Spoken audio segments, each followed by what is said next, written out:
고린도전서는 사도 바울이 고린도 교회 안에 깊이 자리 잡은 교만과 분쟁의 문제를 바로잡기 위해 쓴 편지입니다.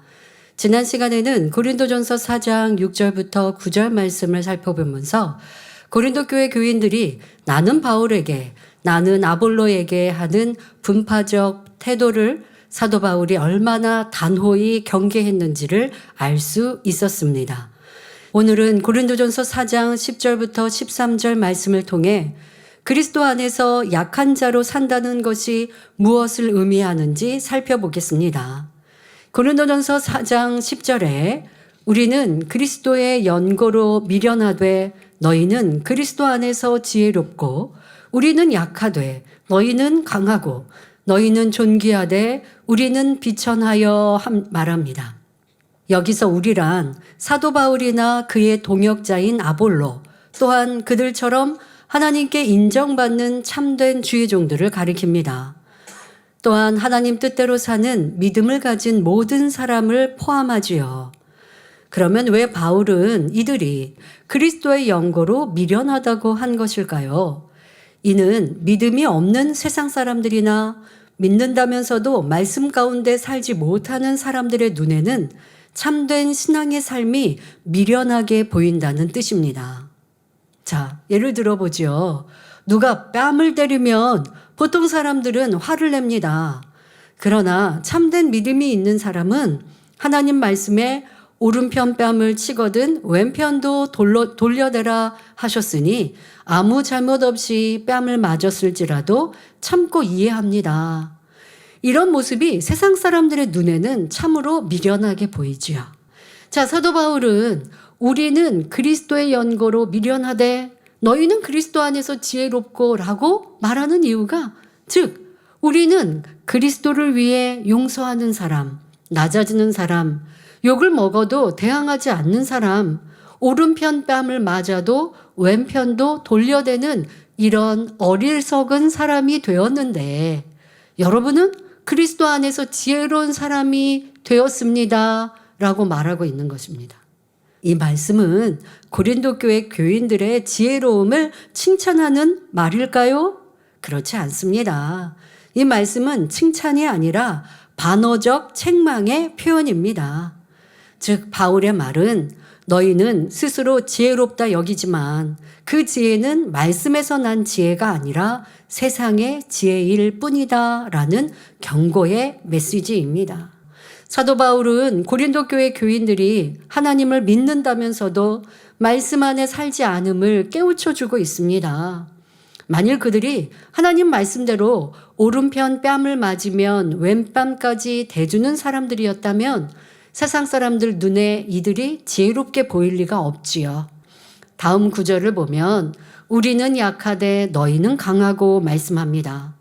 이는 사도들은 약하되 즉 하나님의 진리 말씀 안에 사는 사람들은 약하되 진리 안에 살지 않는 사람들은 강하다는 말씀입니다.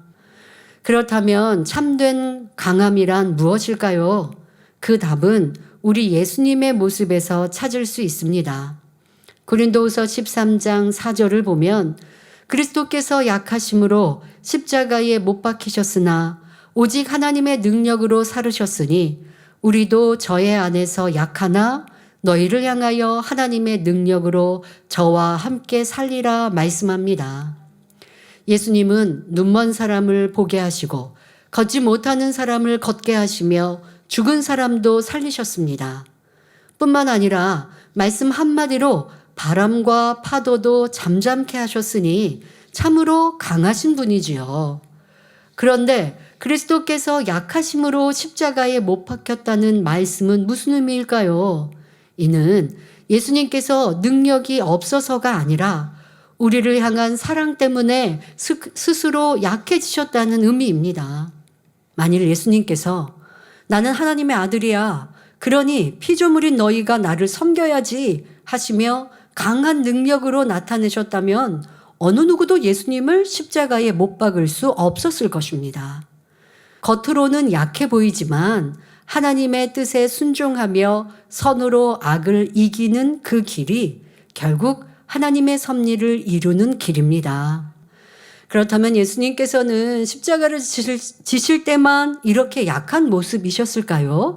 그렇지 않습니다. 주님의 생애 전체가 온유와 절제, 그리고 약함과 낮아짐의 연속이었습니다. 예수님께서 고향 나사렛에 가셨을 때를 생각해 보시기 바랍니다. 그곳 사람들은 예수님께서 다른 지역에서 많은 표적을 행하셨다는 소식을 들었음에도 믿지 않았고 도리어 시기하며 배척했습니다. 결국 예수님을 낭떠러지로 밀어 떨어뜨리려 했지요. 그러나 예수님께서는 아무 말씀 없이 조용히 그곳을 떠나셨습니다. 또 여러 지역을 다니시며 복음을 전하실 때도 사람들의 핍박을 피하여 이동하셨고 때로는 숨어 지내시기까지 하셨습니다. 이는 두려워서가 아니라 때가 이르기 전까지는 하나님의 사역이 방해받지 않도록 하시기 위함이었습니다. 바울과 같은 사도들도 주님의 사랑으로 영혼들을 구원으로 이끌기 위해 스스로 약할 수밖에 없었습니다. 그러므로 사도 바울은 고린도전서 2장 3절에 내가 너희 가운데 거할 때에 약하며 두려워하며 심히 떨었노라 하였고, 갈라디아서 6장 14절에 내게는 우리 주 예수 그리스도의 십자가 외에 결코 자랑할 것이 없으니 라고 고백했습니다. 사랑하는 성도 여러분, 그러면 여러분은 무엇을 자랑하시겠습니까? 자신의 강함을 아직도 자랑하고 있습니까? 아니면 주 안에서의 약함을 말하고 있습니까? 오직 주 안에서 약한 것을 자랑하시기 바랍니다. 왜냐하면 강함은 교만을 낳고 나의 의를 드러내지만 약함은 겸손을 낳고 하나님의 의를 드러내기 때문입니다. 이것이 선으로 악을 이기는 길이고 복음 전파의 길이며 이로써 하나님의 나라가 세워질 수 있기 때문입니다. 그러나 여기서 반드시 기억해야 할 것이 있습니다.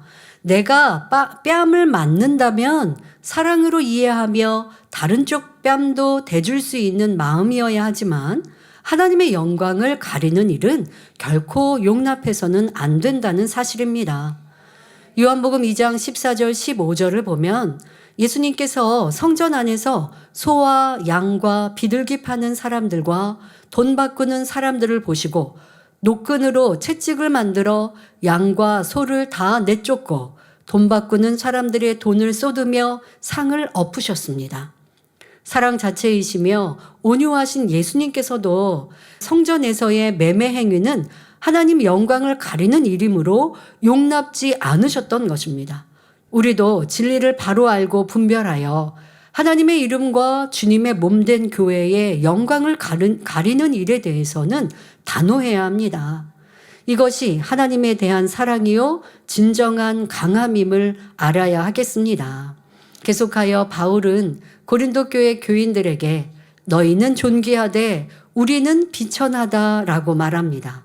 즉 여러분은 존경을 받고 있으나 우리는 천대를 받고 있습니다 라는 의미입니다.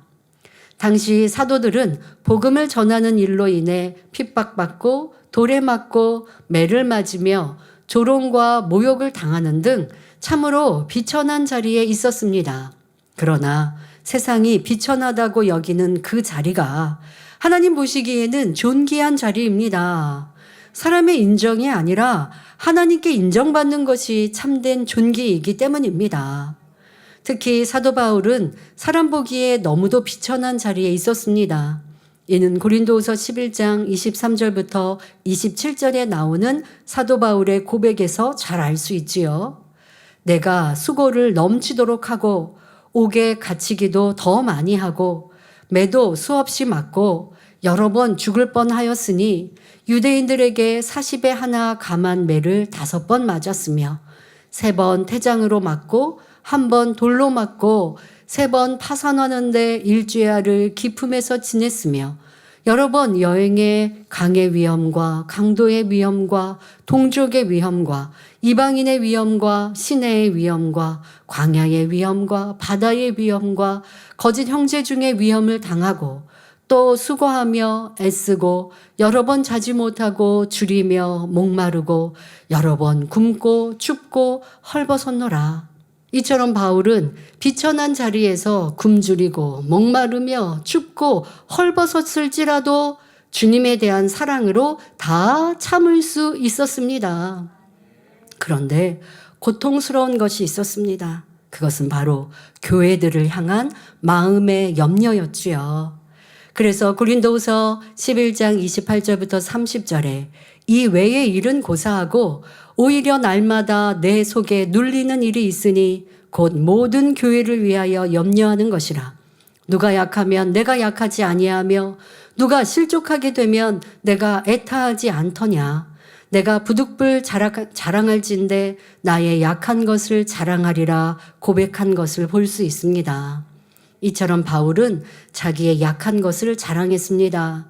이어지는 본문을 보면 고린도전서 4장 11절 12절에 바로 이 시간까지 우리가 줄이고 목마르며 헐벗고 매맞으며 정처가 없고 또 수고하여 친히 손으로 일을 하며 후욕을 당한즉 축복하고 핍박을 당한즉 참고 말씀합니다. 앞서 말씀드린 대로 사도 바울은 복음을 위하여 기꺼이 고난의 길을 갔습니다. 예수를 알지 못하는 곳에 가서 전도해야 했기에 어서 오십시오 하고 환영해 주는 사람도 없었지요. 오히려 의심과 냉대, 조롱을 당하는 일이 대부분이었습니다. 그래서 바울은 직접 천막을 만드는 기술로 돈을 벌며 복음을 전해야 했던 것입니다. 또한 바울은 전도하면서 수많은 욕과 모욕을 받았지만 그때마다 복을 빌어주었고 핍박받을 때는 참음으로 견뎠습니다. 이어지는 본문 고린도전서 4장 13절에 비방을 당한 즉 권면하니 우리가 지금까지 세상의 더러운 것과 만물의 찢기같이 되었도다 말씀합니다. 여기서 비방을 당한 즉 권면했다는 것은 자신을 헐뜯고 조롱하는 이들에게 동일한 방식으로 대응하지 않고 오히려 그들이 잘 깨닫고 돌이킬 수 있도록 타이르며 권면했다는 의미입니다. 상대가 나를 비방한다고 해서 같이 비방하는 것이 아니라 사랑으로 권면하고 축복해주면 서로 화평할 수 있고 사단의 역사를 받지 않을 수 있습니다. 또한 마음이 평안하니 기뻐하며 감사할 수 있지요. 화평하니 여러분도 행복할 수 있습니다. 그러므로 우리는 누구 때문에 상처받고 시험 들고 심령이 상하는 일이 있어서는 안 됩니다. 진리로 마음을 지키고 선과 사랑으로 악을 이길 수 있어야 하지요. 그런데 사도 바울이 이렇게 행하였더니 이렇게 진리, 선, 사랑, 주님을 닮아 행하였더니 칭찬을 받고 인정을 받은 것 그것이 아니라 세상의 더러운 것과 만물의 찢기같이 되었다라고 말합니다. 생명의 말씀을 전파하고 사람들의 어려움과 문제를 해결해 주었으니 사랑을 받아야 마땅한데 오히려 잘못되었다, 이단이다 라는 말을 들으며 이리저리 도망 다녀야 했습니다. 존귀해야 할 사도들이 짐승이나 풀 한 포기보다 못한 취급을 받은 것입니다. 그러니 세상의 쓰레기와 만물의 찌꺼기 같이 되었다고 표현한 것이지요. 그렇다면 이 말씀을 통해 사도 바울이 고린도 교회 성도들에게 전하고 싶은 메시지는 무엇일까요? 고린도 교회 성도들이여, 여러분은 스스로 지혜롭다 하며 서로 팔을 나누고 분쟁하였습니다. 각자 자신이 옳다고 주장하며 스스로 높였습니다. 그렇다면 여러분과 우리 사도들이 어떻게 다른지 보십시오. 사도들의 삶은 결코 높은 자리가 아니라 낮은 자리에 있었습니다. 이것이 바로 진리를 받은 사람들의 모습입니다. 그런데 여러분은 진리를 받았다고 하나 그 진리의 열매가 나타나지 않았습니다. 말씀을 들었으나 말씀 안에 살지 않았고 그리스도의 이름을 부르면서도 세상 사람들과 다를 바 없이 행하였습니다.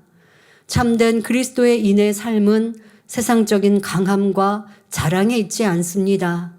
오히려 약함을 기뻐하고 손해를 감수하며 핍박 당할지라도 참고 비방을 받더라도 사랑으로 권면하는 삶에 있습니다.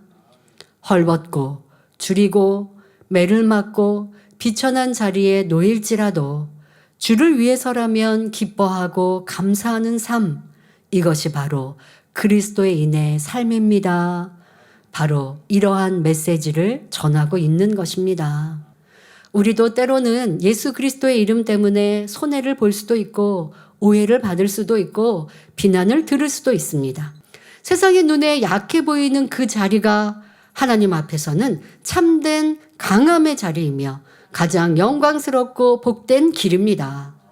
그러므로 우리도 그리스도 안에서 약한 자가 되어 늘 하나님의 능력을 체험하며 참된 그리스도인의 길을 걸어가야 하겠습니다. 그리하여 하나님의 능력으로 승리하며 영원한 천국에서 영원한 영광과 상급을 누리는 복된 성도님들이 되시기를 주님의 이름으로 축원합니다.